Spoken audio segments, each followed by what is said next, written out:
There's a new up-and-coming drug cartel in Mexico, and they basically make the other cartels look like Tinkerbell.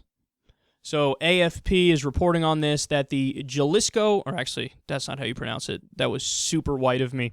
The Jalisco New Generation Drug Cartel is responsible for new murders and an ambush of police officers. In fact, the highest trained police officers, the special police officers in Mexico, they say, quote, on April 6th, they gunned down 15 officers in the deadliest single day for Mexico security forces in years of a bloody drug war. Officials say that the Jalisco cartel has grown so powerful that it has produced its own assault rifles in makeshift gun assembly shops. The gang has even recruited military deserters, including foreign ones. They've also used anti-tank rifles and grenades against police convoys. Holy shit. So basically, there's a paramilitary now running several parts of Mexico. So when people say Mexico is a narco state, boy, did they ever mean it. No, it is. It's a narco state. Like, the government is maybe equal in power to the cartels, or maybe it has less power. And in this case, it looks like it has less power. The craziest thing is that the other drug cartels look at these guys and they're like, those motherfuckers are ruthless.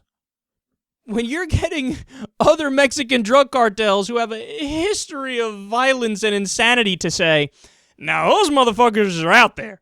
Oh, you know we've gone too far in this whole thing, man. They created their own gun factories. Who does that? There are second world and third world governments that can't do that. These guys figured it out. They have anti-tank rifles and grenades that they use against the highest trained police officers in Mexico, and it worked. They killed over a dozen of them. Look, man, you know what the most frustrating part of this is? Like, we just went through all this information here, and what do you think the official response is going to be from the Mexican government, but specifically and more importantly, the U.S. government? They're going to look at this and go, well, all right, Johnny, I think we better step up and we better send more money and more weapons to the Mexican government itself now to fight back against this. That's what I say. Oh, I'll be. I don't know why I gave him that accent, but nonetheless.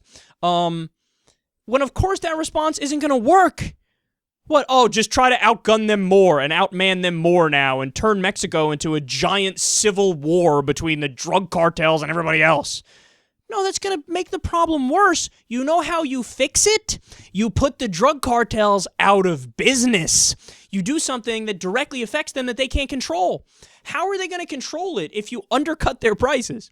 How are the drug cartels going to survive if you end the drug war in America, you legalize drugs in America, and you allow, I don't know, Anheuser-Busch, different pharmaceutical companies, CVS, Walgreens, to sell and grow their own marijuana?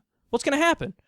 I'd rather go to the drug dealer who's kind of sketchy and might be armed. I'd meet that guy in a back alley, as opposed to going to CVS and buying some weed for $5. Which thing are people going to pick? I think they'll pick CVS.